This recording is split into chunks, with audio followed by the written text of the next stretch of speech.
in this house that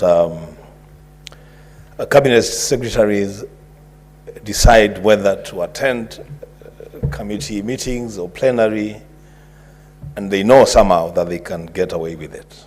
Mr. Speaker, I have argued elsewhere, and I want to argue here,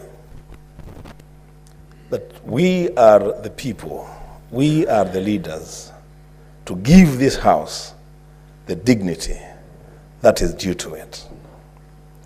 And it will not happen, Mr. Speaker, if we entertain a situation where honorable senators wake up early on Wednesday morning, fully aware that they are coming to interact with cabinet secretaries on matters related to dockets that these cabinet secretaries had. And out of 3, not a single CS shows up. The Speaker, in other jurisdictions, something would give. In other jurisdictions, the Speaker, the chair would stamp the authority of this House and demand that if there is a cabinet secretary within the boundaries of this country, they must appear before this House in the next 30 minutes, and that would happen. Mr. Speaker, this casual way of dealing with the Senate, and we are not even overreaching our mandate as a Senate. The Constitution, not even our standing orders, the Constitution is very clear. Article 153, on the decisions, responsibility, and accountability of the cabinet. It states very clearly, in black and white, that a cabinet secretary, I'm reading verbatim, Article 153(3), that a cabinet secretary shall attend before a committee of the National Assembly or the Senate when required by the committee and answer any question concerning a matter for which the cabinet secretary is responsible. Mr. Speaker, that statement is explicit as explicit can get.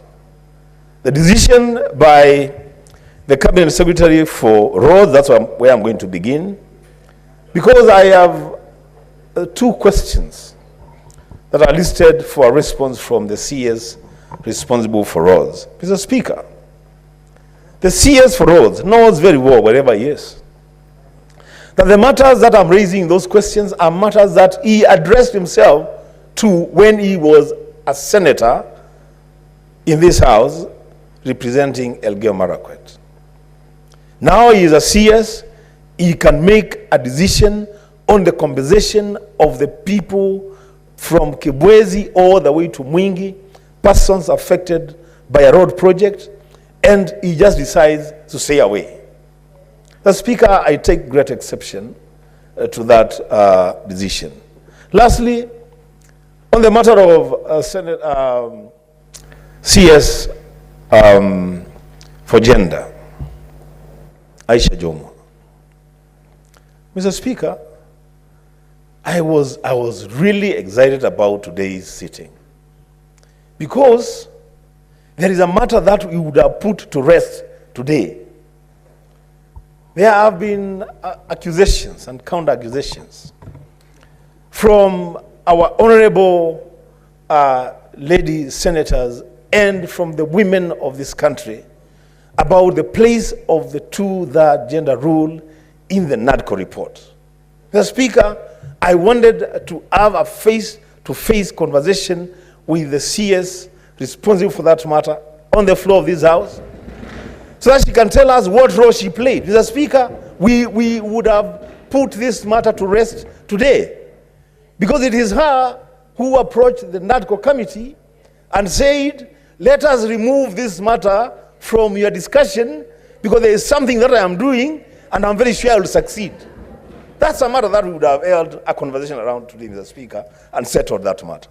And that's why, Mr. Speaker, I'm still pursuing the line that because you have the power, Mr. Speaker, and that power is given to you by the supreme law of the land, to demand that in the next 30 minutes, CS Aisha Jumwa makes an appearance on the floor of this Senate so that we transact that business and we get done with it. Mr. Speaker, I submit. Senator Mungatana.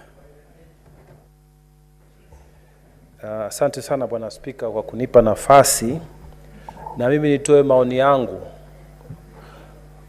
Bwana Spika, leo waziri wa fedha hakufika hapa Seneti, waziri wa barabara hakufika Seneti, waziri wa jinsia pia hakufika Seneti. Bwana Spika,